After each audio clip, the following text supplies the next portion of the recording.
Dersimizi tamamlaştırıyoruz hürmetli vatandaş. Bugün Çestak 2019 yıl 3. ayı 15 haftiga Cuma. Mavzumunda Amerika Qo'shma Shtatlar Davlat Mahkamasi 2018 yıllık kişilik hukuk dokalatı davlatlar ayrımısı bo'yicha e'lon qilindi. Jungo kişilik huquqqa daxl taruz qilishni selishtirg'isiz xiloflik qildi deb ko'rsatildi dokalatda. Bu xabar 3. ayning 14 kuni Amerika ovozining Xitoy til programmasi e'lon qilindi. Xabar bunday boshlandi. Washington, Amerika Qo'shma Shtatlar Davlat Mahkamasi 3. ayning 13 kuni tushdan burun 2018 yillik kişilik hukuk dokalatı e'lon qildi. Yer shari bo'yicha 200 davlat va rayonning 1 yillik kişilik hukuk va emgak ahvolini xotirladi. Dokalatning Jungo'ga oid qismida dokalatda alohida bunday ko'rsatildi. O'tgan 1 yilda Jungo doiralari nihoyat zo'r darajada Xinjiangda, yana mustamlika Uyg'uristonda musulmon asonliq millatlarni keng ko'lamda nazarband qildi. Amerika Qo'shma Shtatlarining davlat shtakati Mike Pompeo yig'inda bunday ko'rsatdi. Jungoning kişilik hukuk daxli taruz qilishi har qanday birisiga selishtirib bo'lmaydi. Davlat shtakati Mike Pompeo bunday ko'rsatdi. Xinjiangda 1 milliondan mustamlika Uyg'uristonda yana 1 milliondan ortiq Uyg'ur va qozoqlar boshqa musulmon asonliq millatlarning millat kimligi va diniy aloyidliklarini yo'qotish uchun yig'ib elish lageriga nazarband qilindi. O'xshash hukumat xristian muridlar Tibetlar va boshqa har qanday g'ayriy fikrlarni qo'llovchilar va hukumatning o'zgarishini tashabbus qiluvchilarga hassalab ziyonkashlik qildi Jungo.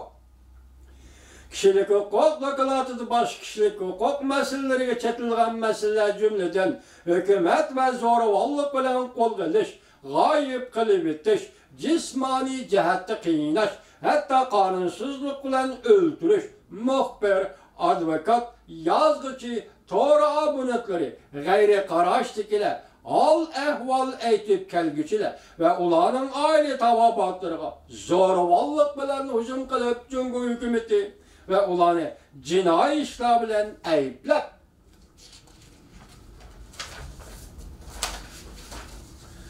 torbatlarını teşhirip ve kamal kılıp tinç yol bilen namayiş kılıp hukuklarına daxli taruz kılıp Çavuşan kurallarını mecburi köçürüp Tibet'te dini itiqat erkinliği bastırıp kişilik hukukka daxli taruz kıldı. Bu yerda mecburi köçürüp ketken 500 bin nafar Uyg'urmi barda dokalatı unutqagan oşmamda. Bu dokalatı munda ko'rsatildi. O'tgan 1 yilda Jungo hukumati Xinjiang, yana mustamlika Uyg'uristonda Uyg'ur avtonom rayonida musulmon asonliq millatlarni nazarband qilish harakatini keskinlashtirdi. Xabarlarga asoslanganda Jungo hukumati diniy e'tiqod va asonliq millatlarning kimligini yo'qotish uchun 800 mingdan 2 milliongacha Uyg'urlarni, qozoqlarni va boshqa asonliq millatlarni qayta tarbiyalash lageriga ixtiyoriy nazarband qildi. Ya qonunning to'sib olishiga, ya tanqidning to'sib olishiga, ya norozilik qarshilikning to'sib olishiga pisand qilmay Xitoy ixtiyoriy nazarband qildi. Jungo hukumat amaldorlari mundaq dedi. Bu tarbiyalash lageri zo'ravonlarga, bo'lgunchilarga va asabbiylarga zarb berish uchun qurilgan dedi.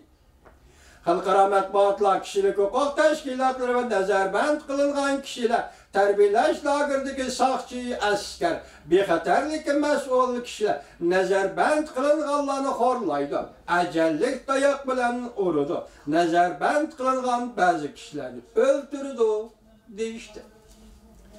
Xabarda bunday ko'rsatildi. Xinjiangda yana mustamlika Uyg'uristonda ba'zi kishilar kamaytib atgan tarbiyalash lagerlarida öldürüldü. Bunun uchun o'lim yetim ishlari 2018 yildan burun o'lib ketishga aloqador masalalar nazarband qilingan kishilar chet elga qochib chiqqandan keyin ondan fosh qilindi. Sodigar Celil, yeni ki ötkeyle 5. ay, 6 ay aralığında nezarband kılıngan lagerda ölüp gitti. Erkin Asya radyo stajlı programımızın haberde mındaq görüldü. Bu kişi eğer kural bilen 5'e vurup öldürülgen. Bu kişi eğer kural bilen 5'e vurup öldürülgen. Bu dokladda mındaq görüldü. Dairli kişilerini nezarband kılganda məxfi yerlerde uzun müddet nezarband kıldı. Mesela advokat Gavcişim 2017 yılı tüyüksüz yoqap ketdi. 2018 yılda mı Gavcişim'in izdiriki bulmadı.